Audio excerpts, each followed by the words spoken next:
먼저 궁창에 광명체들을 만드신 하나님입니다. 우리 읽은 본문의 말씀 14절에서 19절까지 조금 긴데 하늘의 궁창에 광명체를 채워놓고 있는 하나님의 모습 14절에서 19절까지 함께 읽읍시다. 하나님이 이르시되 하늘의 궁창에 광명체들이 있어 낮과 밤을 나뉘게 하고 그것들로 징조와 계절과 날과 해를 이루게 하라.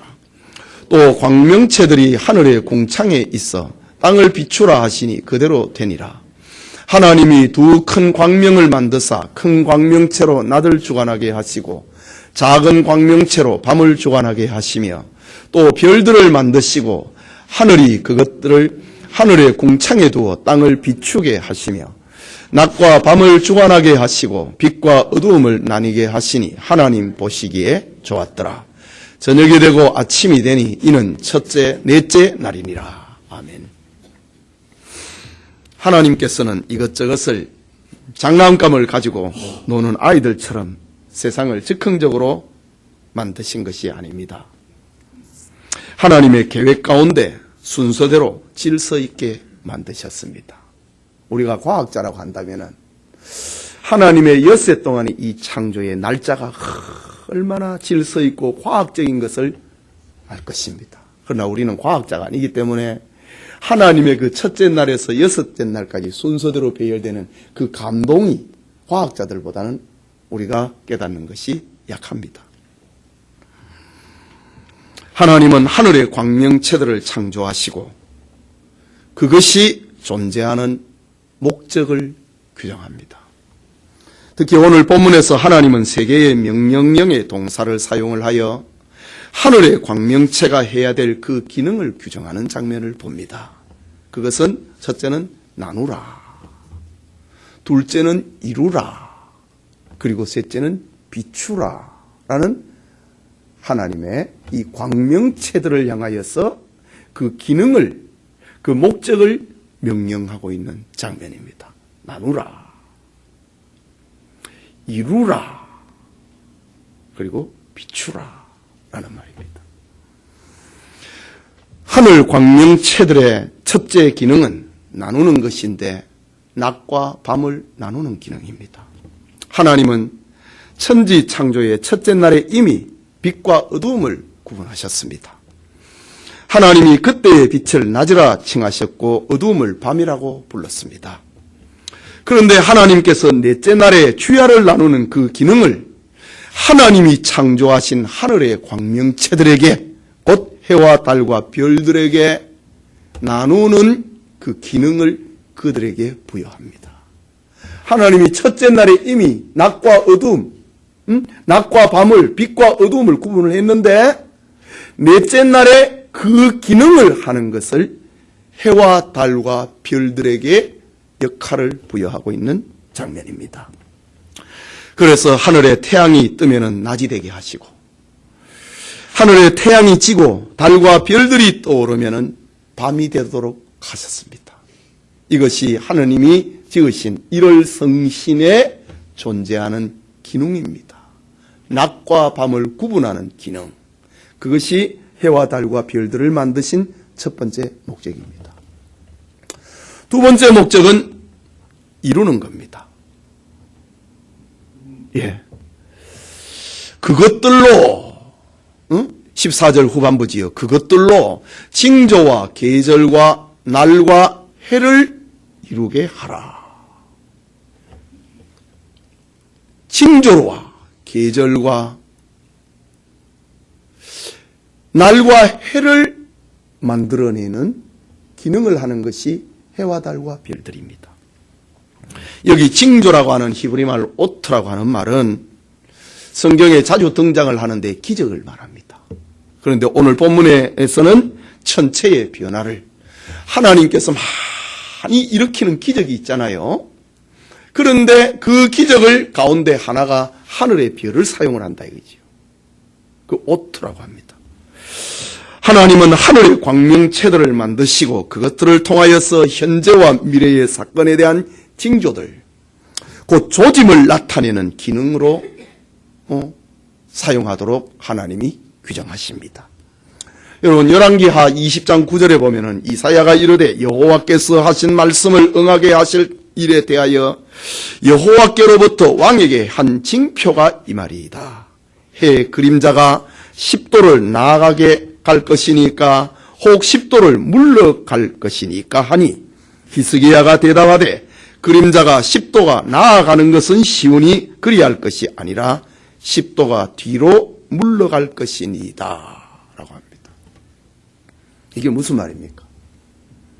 히스기야 왕이 병이 들었습니다. 하나님 앞에 벽을 향하여 얼굴을 들고 통곡하며 기도했습니다. 그때 하나님께서 히스기야 왕의 병을 고치시고 그의 생명을 15년을 연장을 하는 약속을 히스기야 왕에게 들려줍니다. 그때 히스기야 왕이 이사야 선지자에게 하나님이 내 병을 고쳐주시고 15년 내 생명을 연장시켜 주시는 그것을 내가 무엇으로 알리까? 그 질문을 하자 이사야 선지자가 하나님이 말씀하셨다. 저 유다 땅에 있는 예루살렘에 있는 해식에 있잖아요. 해 그림자의 10도를 앞으로 가게 할까 뒤로 가게 할까 네가 선택하라고 합니다. 그때 히스기야 왕이 앞으로 가는 건 쉽지 않겠느냐, 뒤로 가게 해달라. 하나님이 그 소원을 듣습니다. 하나님은 히스기야 왕의 병을 치료하기 위해서 정말 엄청난 징조를 보여주십니다. 해 그림자 10도를 뒤로 물러가게 하셨습니다. 이건 보통 사건이 아니지요. 하나님은 이럴 성신을, 해와 달과 별들을 자신의 뜻을 나타내는 징조로 사용을 하셨다.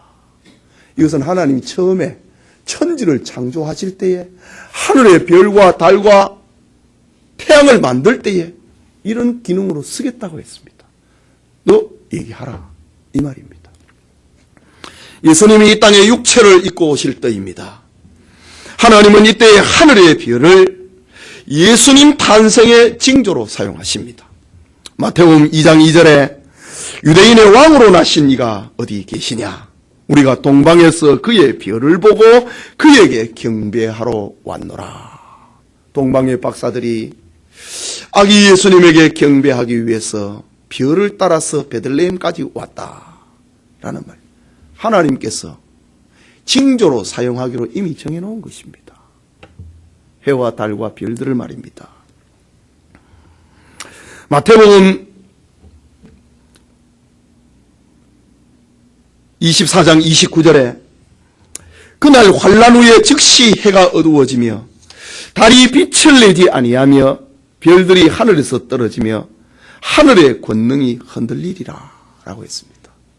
예수님께서 이 세상의 종말에 대해서 예수님의 그 재림의 징조에 대해서 말씀을 하시면서 하늘의 징조가 있다 이거죠. 해가 어두워지고 달이 빛을 내지 아니하고 별들이 하늘에서 떨어질 것이라고. 하늘에 있는 별들은 하나님이 처음 창조할 때에 징조를 나타내기 위해서 만든 거라 이거죠. 누가복음 21장 25절에도 이럴 성신에는 징조가 있겠고 땅에서는 민족들이 바다와 파도의 성난 소리로 인하여 혼란 중에 공고하리라 라고 했습니다. 그렇습니다. 하나님은 이럴 성신을 자신의 뜻을 나타내는 징조로 그 기능을 사용할 것을 처음부터 해와 달과 별들을 만들 때부터 너희들은 내가 이런 용도로 쓸 것이다 라고 말했습니다. 그리고 계절입니다. 이루는 겁니다. 예. 징조를 이루는 기능으로서, 계절을 이루는 기능으로서, 날과 해를 이루는 기능으로서 해와 달과 별들을 하나님이 쓰겠다고 했습니다. 계절입니다. 계절이라고 하는 이 말은 시간의 변화에 따라서 순환이 되는 것을 말하는 것이지요. 한 해의 사계절 추나 추동을 의미합니다.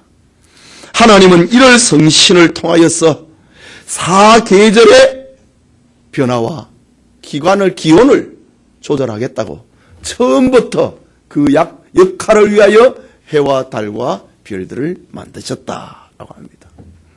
시편 74편 16절 17절에 낮도 주의 것이요 밤도 주의 것이라. 주께서 빛과 해를 마련하셨으며 주께서 땅의 경계를 정하시며 주께서 여름과 겨울을 만드셨나이다.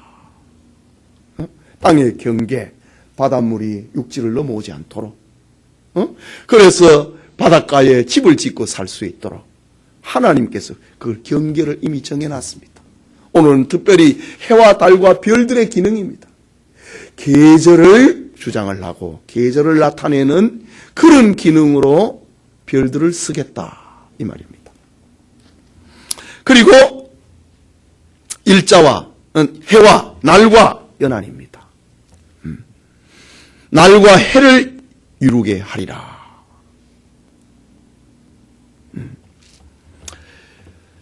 이것은 태양의 그리고 천체의 변화로 인하여서 측정되는 기본 단위인 하루 그리고 1년이라고 하는 것입니다. 하나님은 하늘의 광명체로 하여금 연, 월, 일을 나타내는 규정으로 기능으로 사용하십니다. 지구가 태양을 중심으로 한 바퀴를 공전하면 1년이 되고 달이 지구를 한 바퀴를 공전을 하면 한 달이 되고 지구가 스스로 한 바퀴 자전하면 하루가 되도록 하나님께서 처음부터 날을, 월을, 그리고 1년을 나타내는 그 기능으로 해와 달과 별들을 사용하겠다고 말씀하셨습니다.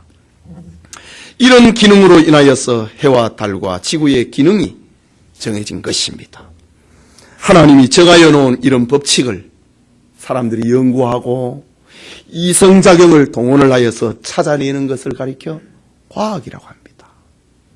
하나님은 이미 다 만들어놨습니다. 그 무한한 하나님의 계획 속에서 넷째 날에 해와 달과 별들을 만들 때에 너희들은 이런 기능을 한다. 이런 기능을 이룰 것이다. 징조를 나타낸다. 그리고 계절을 나타내는 기능으로 너희를 쓸 것이다. 그리고 날짜와 월과 1년을 나타내는 기능으로 쓸 것이다. 후대의 사람들이 1년이 365일이다. 한 달이 30일이다. 하루는 24시간이다.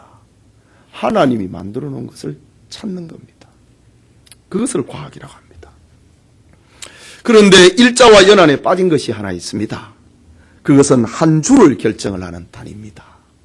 한 주는 하늘의 광명체에 의해서 결정이 되는 것이 아니지요. 하나님은 엿새 동안에 천지를 창조하시고 일곱째 되는 날에 안식하십니다. 하나님은 일월 성신은 일자와 달과 1년을 가리키는 기능으로 정하셨지만 하나님은 자신의 창조 사역을 나타내는 기능으로 한 주간을 그렇게 정하십니다. 그렇다고 할 때 이 한 주간 이것을 통해서 하나님이 만드신 이 창조의 그 내용을 우리로 하여금 알게 하시는 겁니다. 이런 사실에 우리 믿음의 선배 다윗은 시편 39편 4절에서 7절에 고백합니다.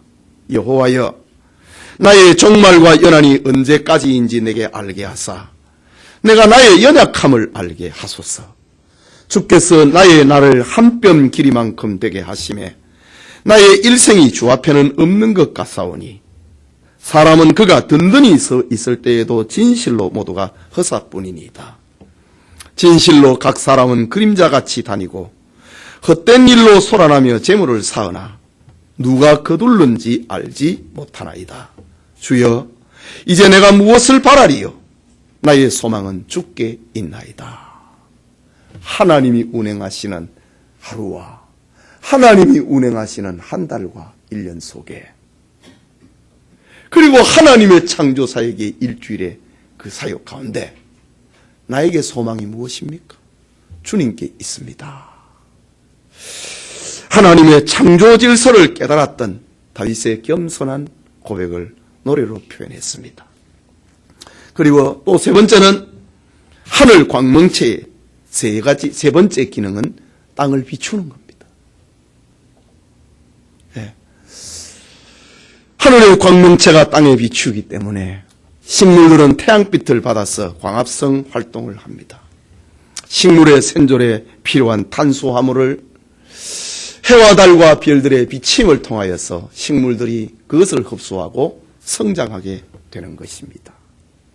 해와 달과 별들은 하나님이 창조하실 때 그때부터 이런 기능으로 쓴 겁니다.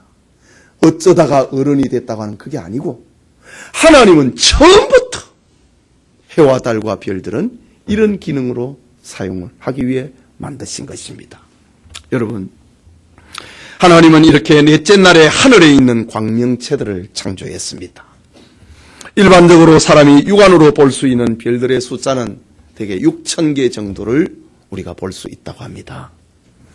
그런데 우리가 살고 있는 이 지구가 속한 은하계 안에는 1천억 개의 별들이 존재한다고 합니다. 그리고 이 우주 안에는 이런 은하계가 최근 발표에 의하면 3천억 개가 존재한다고 합니다.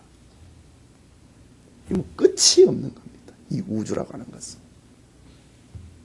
이 태양계를 중심하고 있는 이 은하계에, 태양계 은하계에 약 1,000억 개의 별들이 존재하는데 이 우주에는 태양계와 같은 것들이 최근의 발표에 의하면 제가 얼마 전에 신문에 봤습니다. 3,000억 개 이상의 은하계가 존재한다고 합니다. 그러면 우주에 존재하는 별들의 숫자는 얼마나 되겠습니까? 호주의 천문학자들의 계산에 의하면 우주에 있는 별들의 숫자는 700해 정도가 될 것이라고 합니다.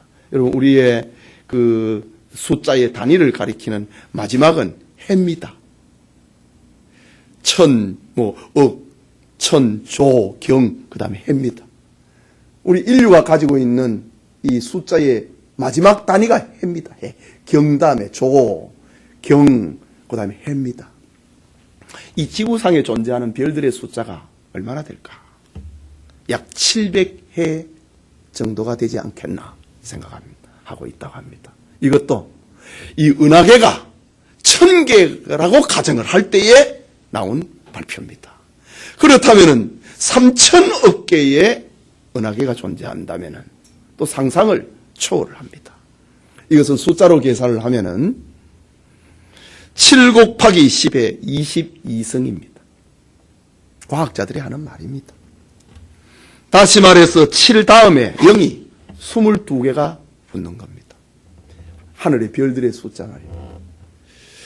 7 다음에 0이 22개가 붙습니다. 은하계가 1,000억 개라고 할 때에 3,000억이 아니고 1,000억 개라고 할 때에 7 다음에 0이 22개가 붙습니다. 그렇다면은 이 7 다음에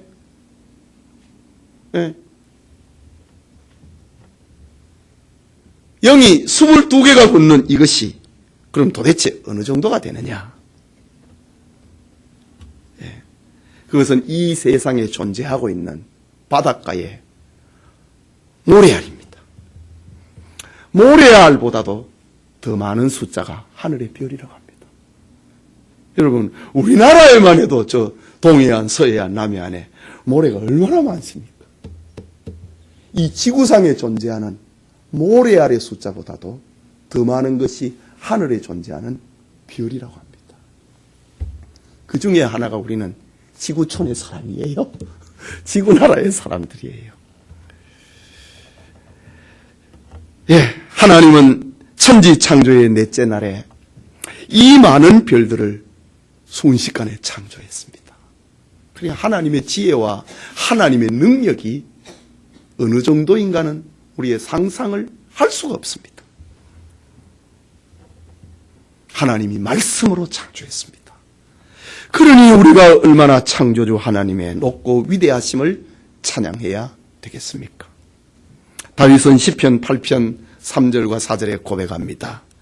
주의 손가락으로 만드신 주의 하늘과 주께서 베풀어 두신 달과 별들을 내가 보니 사람이 무엇이기에 주께서 그를 생각하시며 인자가 무엇이기에 주께서 그를 돌아보시나이까 라고 합니다.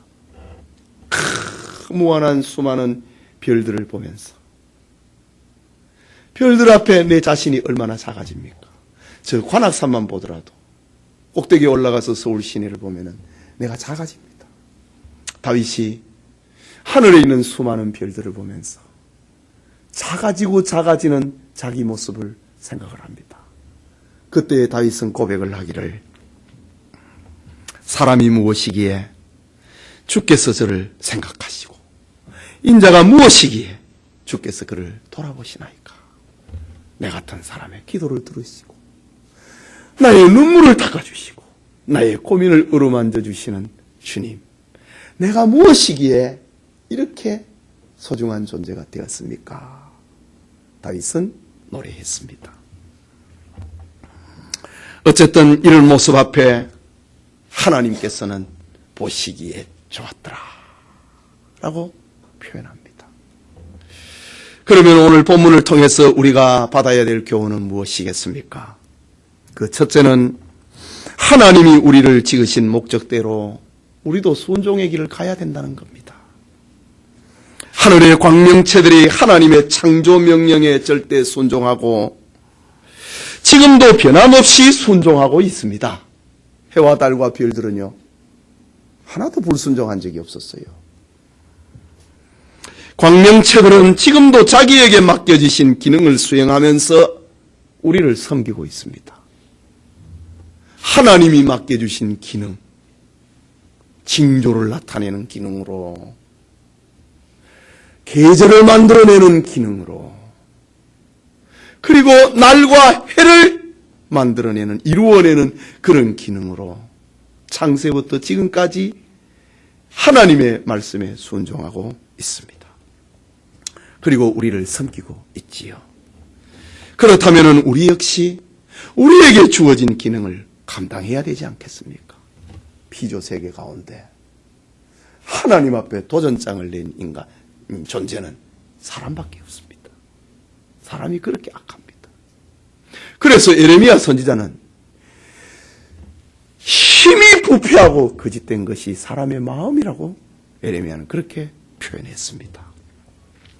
그러므로 우리는 우리에게 주어진 기능을 찾아야 됩니다. 예수님이 말씀하셨습니다.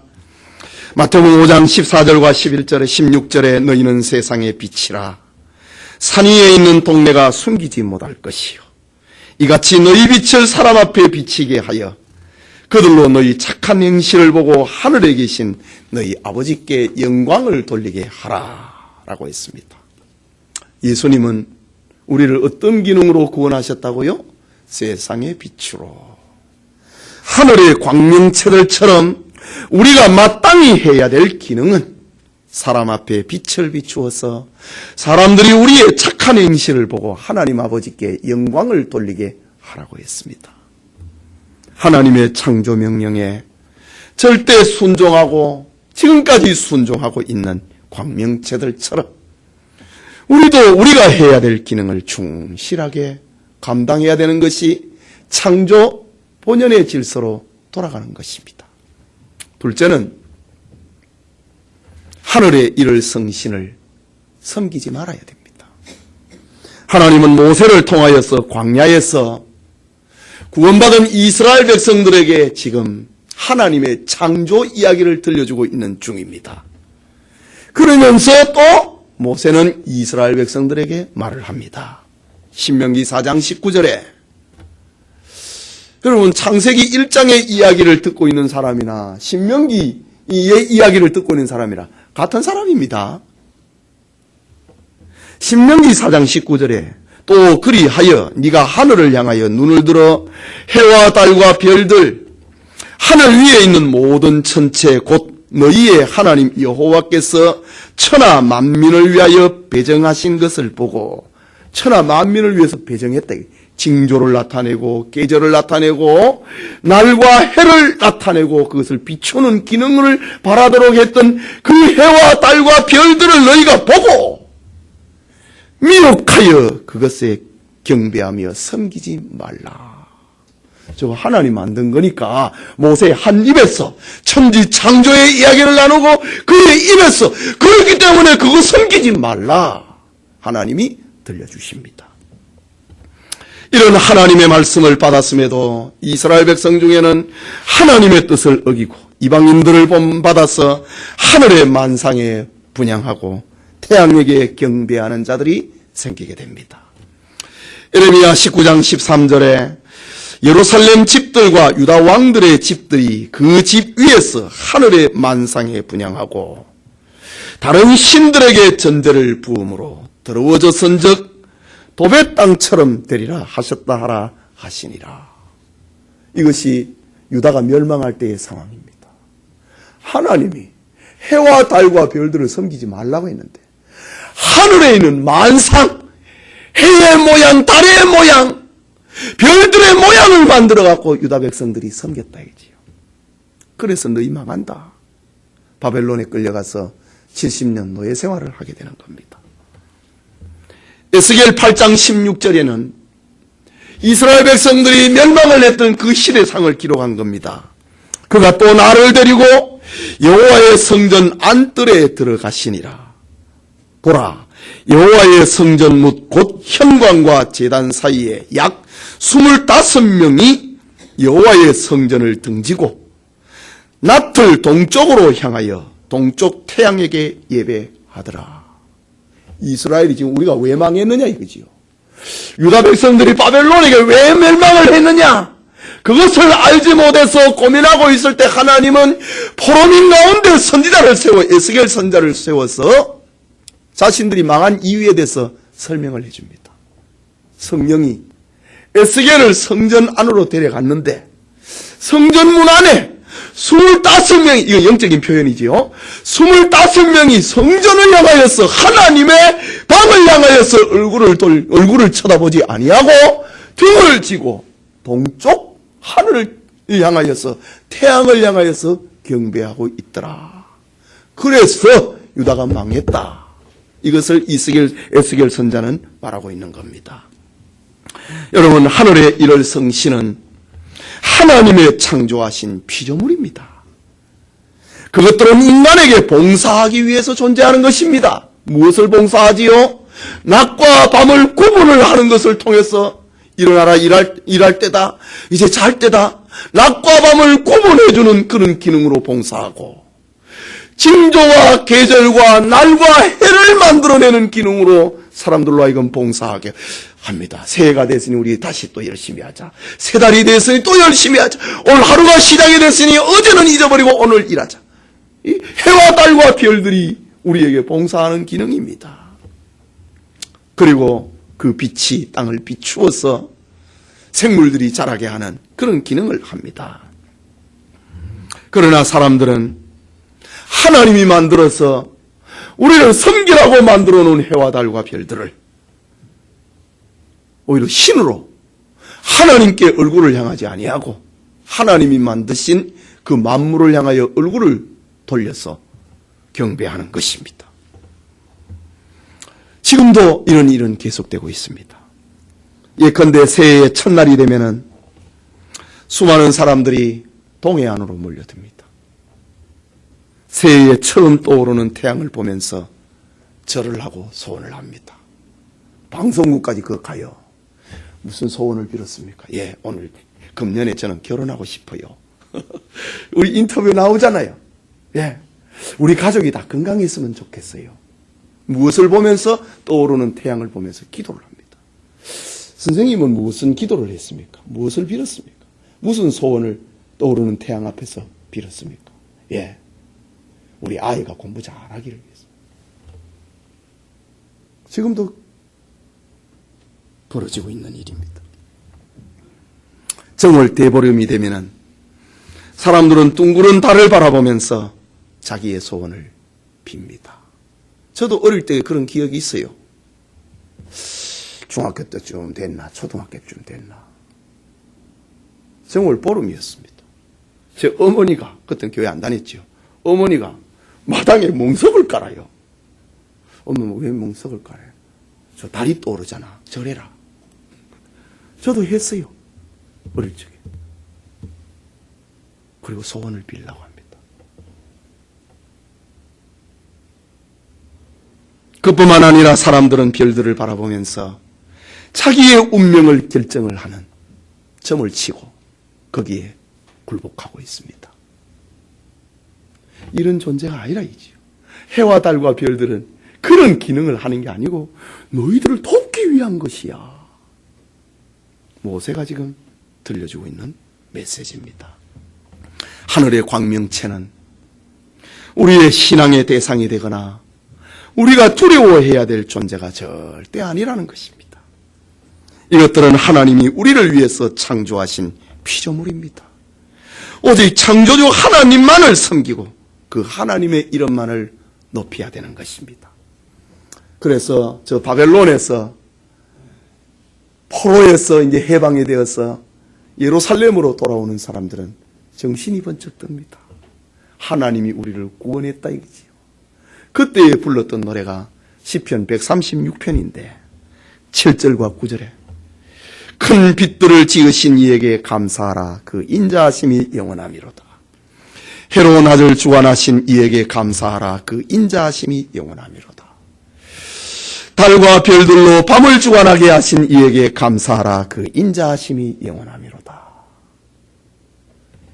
이스라엘 백성들이 바벨론으로 포로로 끌려갈 때는 해와 달과 별들을 숭배하다가 망했고 포로로 끌려갔는데 70년 노예 생활을 하다가 해와 달과 별들을 만드신 이가 하나님이라는 걸 이제 아는 거예요. 그래서 그 하나님 앞에 감사하고 노래하자. 그러면서 유다 백성들이 예루살렘으로 돌아오면서 불렀던 노래가 시편 136편입니다. 시편의 기자는 하나님의 천지 창조를 묵상하면서 하나님의 영원하심과 인자하심으로 인하여 구원받은 그것을 생각을 하고 해와 달과 별들을 만드신 것을 감사하면서 우리의 본래로 돌아가자. 이런 노래를 시편의 기자는 불렀던 것입니다. 오늘 우리도 하늘의 광명체를 바라보면서 하나님을 찬양하는 은혜가 있기를 바랍니다. 우리 가운데 아무도 해와 달과 별들을 경배의 대상으로 내 삶을 주관하는 그런 대상으로 삼지 않기를 바랍니다. 그게 둘째로 물과 바다와 공중에 생물을 번성하게 하신 하나님입니다. 본문 20절 21절인데 같이 읽겠습니다. 하나님이 이르시되 물들은 생물을 번성하게 하라. 땅 위에 하늘의 궁창에는 새가 나르라 하시고 하나님이 큰 바다 짐승들과 물에서 번성하여 움직이는 모든 생물을 그 종류대로 날개 있는 모든 새를 그 종류대로 창조하시니 하나님 보시기에 좋았더라. 오늘 본문에서 강조되고 있는 말은 생육과 번성과 충만이라는 말입니다. 그리고 그 종류대로라고 하는 말입니다. 피조물의 생육과 번성과 충만, 그게 하나님의 뜻이고 하나님의 은혜로 존재하는 것입니다. 생물들은 모두 하나님의 은혜를 나타내는 도구로 존재하는 것입니다. 내가 만들었다 이거죠. 하나님이 만들었다 이거죠. 하나님이 그렇게 되게 했다고 하는 그것을 지금 바다에 있는 물고기가 말로 하고 있다. 하나님이 만들었어. 그리고 우리 집에 있는 가축들과 하늘에 있는 새들이 다 하는 것이 하나님이 만들었어. 그것입니다. 존재하는 피조물 가운데 유독히 사람만 원숭이가 변했어. 그렇게 생각합니다. 이거 얼마나 우스꽝스러운 일이고. 여러분 아이들이 암만 가르쳐도 못 알아들을 꿀밤을 때려주고 싶죠. 하나님이 우리를 보실 때 어떻겠습니까? 그러나 하나님께서는 오래 참으시니까 오늘 이 자리에 앉아 있는 거예요. 우리가. 그뿐만 아니라 모든 생물은 진화론의 산물이 아니라 처음부터 각기 종류대로 만들어진 하나님의 계획에 따라 된 것입니다. 이것을 보면 하나님의 창조는 처음부터 하나님의 영광에 초점이 맞추어져 있습니다. 사람의 존재도 마찬가지입니다. 그래서 이사야 선자는 내 이름으로 불려지는 모든 자, 곧 내가 내 영광을 위하여 창조한 자를 오게 하라. 그를 내가 지었고 그를 내가 만들었느니라. 하나님이 하시는 말씀. 내가 만들었어. 내가 지었어. 내 영광을 창조하고 내 영광을 찬양하고 노래할 수 그 기능을 위해서 내가 사람을 만들었어. 이사야 선지자가 하고 있는 메시지입니다. 만약에 우리에게 이런 믿음의 시야가 열린다면 원망과 불만은 사라지고 감사로 충만하게 될 것입니다. 내가 존재하는 그 자체가 하나님의 축복 안에 있음을 알게 될 것입니다. 이런 믿음은 하나님이 창조하신 세상을 새롭게 보게 만듭니다. 저는 고등학교 3학년 때 예수를 믿기로 목사가 되기로 소원을 했습니다. 그때 그날에 받은 은혜는 지금도 잊을 수가 없습니다. 저 기계에 정균웅 집사 눈 뜨고 깨워줘. 그냥 녹화가 되는데. 정균웅 집사 고향입니다. 저 이제 형산강 건너편에 제 고향이 있는데 거기에서 정균웅 집사 있는 고향이 있는 기계에 기도원에 갔어요. 우리 학생 집회에 갔습니다. 고등학교 3학년 때입니다. 여름입니다. 그 집회 가운데 제가 큰 은혜를 받았어요. 은혜를 받고 얼마나 기도를 했는지 저녁 무릎이 되어버렸어요. 낮 집회였는데 한 4시, 5시가 되어버렸습니다. 그래서 대예배당에서 밖으로 나옵니다. 이야, 해와 달과 별들이 얼마나 새로운지. 그리고 제가 걱정이 돼서 몇몇 친구들이 이제 저를 데리러 온 거예요. 몇 시간 동안 예배당에 앉아가고 기도하고 있으니 얼마나 걱정이 되겠습니까? 저녁 먹을 시간이 됐는데. 두 명이 데려왔네. 팔을 양쪽에서 끼고 이제 나가는 거예요. 하도 무릎을 꿇고 있어갖고 무릎도 잘 안 펴지고. 근데 옆에 친구를 보니까 천사처럼 보이는 거예요. 예. 그게 이제 하나님이 주시는 은혜거든요. 예. 정말 사람이 그렇게 땡기고 밀고 했던 그 사람들이 천사의 얼굴처럼 보여요. 그리고 해와 달과 별들이 어떻게 그렇게 아름다운지 제가 표현할 길이 없어요. 지금도 그날의 그 기억은 선합니다. 우리에게 내가 내 영광을 위하여 창조한 자를 오게 하라. 그를 내가 만들었고 그를 내가 지었느니라. 이런 하나님의 마음을 알고 그런 시야가 열린다면 우리가 세상을 보고 그리고 누구를 접촉을 할 때에 원망, 시기, 불평 안 일어날 겁니다.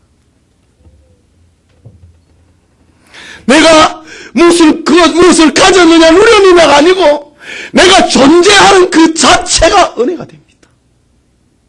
여러분, 존재가 은혜입니다. 여러분, 아이들이 공부를 얼마나 잘하느냐, 얼마나 뭘 하느냐, 그게 은혜가 아니고 존재 자체가 은혜입니다. 하나님이 나를 이 땅에 존재하게 하고 나를 예수 믿게 만드는 그 존재 자체가 은혜가 됩니다. 믿으시기 바랍니다. 예수님이 말씀하십니다. 마태복음 6장 29절에 그러나 내가 너희에게 말하노니 솔로몬의 모든 영광으로도 입은 것이 이 꽃 하나만 갖지 못하였느니라. 여러분, 우리가 이 땅에 살아가면서 소원하는 게 뭡니까? 솔로몬이 입었던 영광 같은 거 아닙니까?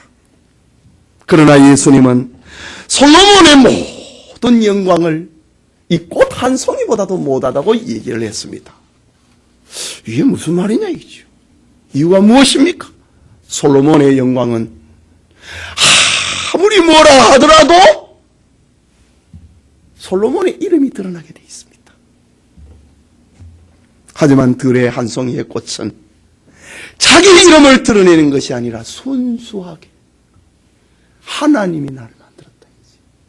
그거를 드러낸다. 예수님이 이런 말씀을 하시고 있는 그 목적은 창조의 본래가 무엇인지를 알려주는 말입니다. 이런 점에서 솔로몬의 모든 영광보다 꽃 한 송이가 더 낫다고 하는 말입니다.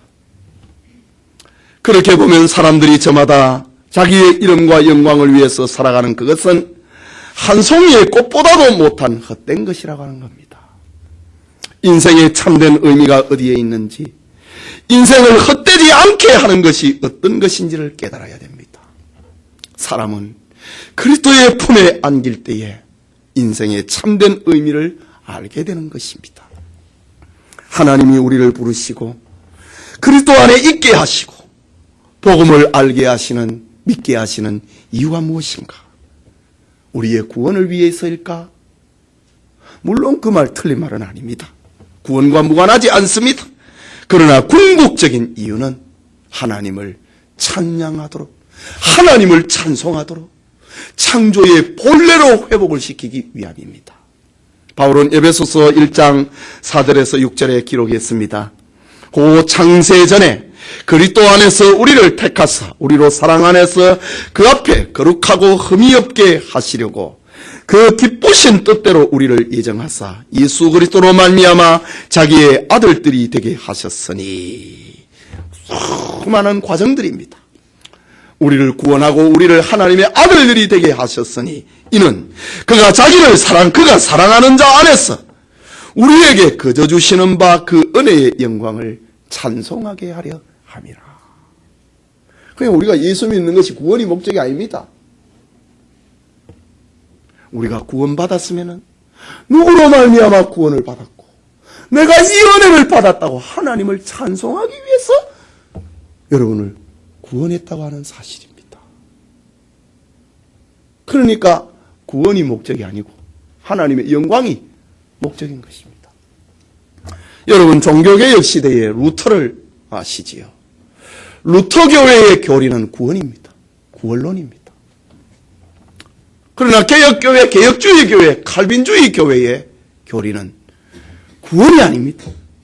하나님의 영광입니다. 우리가 구원받았으니 감사하자. 그게 아니고, 우리가 구원받았으니 나 지옥 안 가겠네. 그게 아니고, 우리가 구원받았으니 하나님의 영광을 위해서 살자. 이게 칼빈주의입니다. 개혁주의입니다. 창조 질서의 그리고 그 목적의 회복이라고 하는 것은 예수 그리스도의 희생으로 우리에게 이루어졌습니다. 그리스도 안에 있는 성도들은 하나님의 사랑과 은혜를 그리스도로 인하여서 누리게 된 것입니다.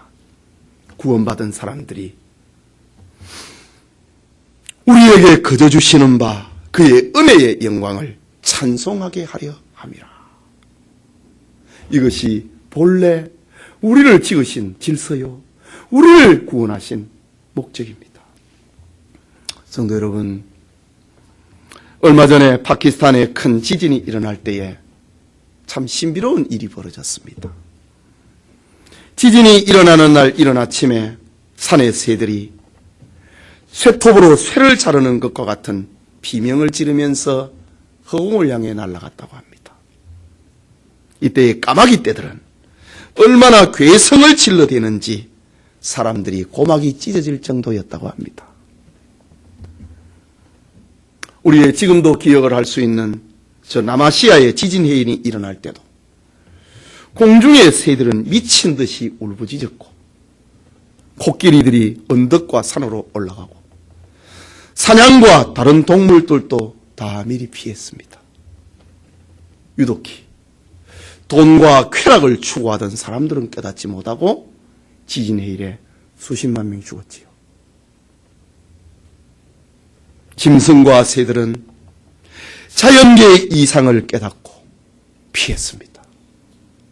이게 무슨 말인가? 하나님이 지으신 본래 목적대로 지금도 새들과 동물들은 본래 목적대로 지금도 살고 있다는 말입니다. 그것이 하나님이 생물을 지으신 본성입니다.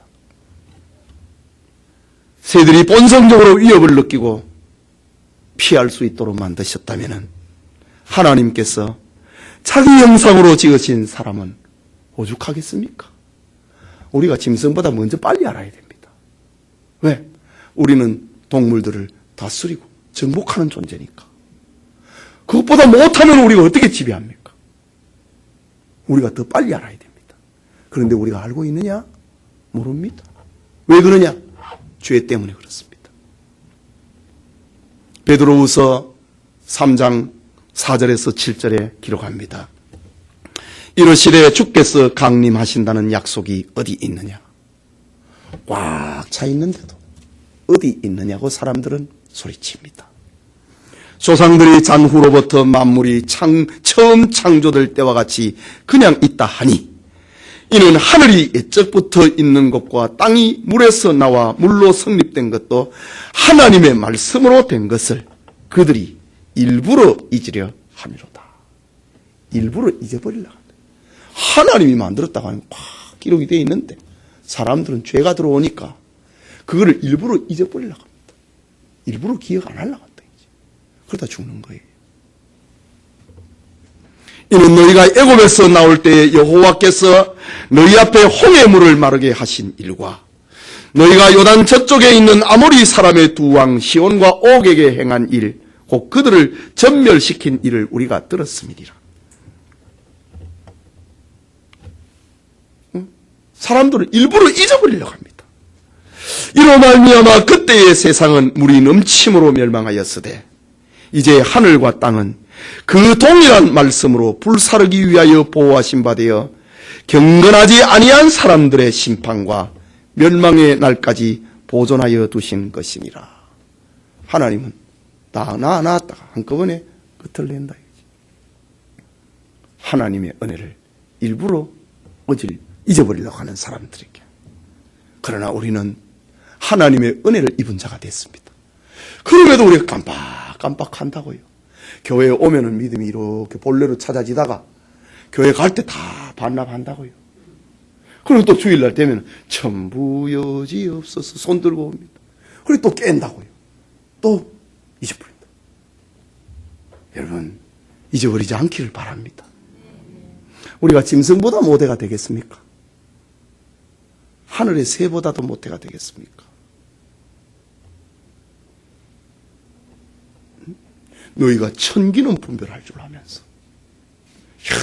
요즘 저는 참 이해가 안 됩니다. 요즘 기상청의 보도를 보면 오늘은 몇 도까지 내려간대. 그대로 맞아요. 요즘 여름에 태풍은 잘 안 되는데 요새는 추운 거는 잘 맞추더라고요. 영하 15도 내려간다. 영하 20도 내려간다. 그거 다 맞춰요. 참 신기합니다. 예수님이 하시는 말씀, 너희가 천기는 분별할 줄 알면서 시대의 표적은 분별하지 못하느냐. 예수님이 재림을 준비하고 있는 여기에 대해서는 너희가 모르느냐.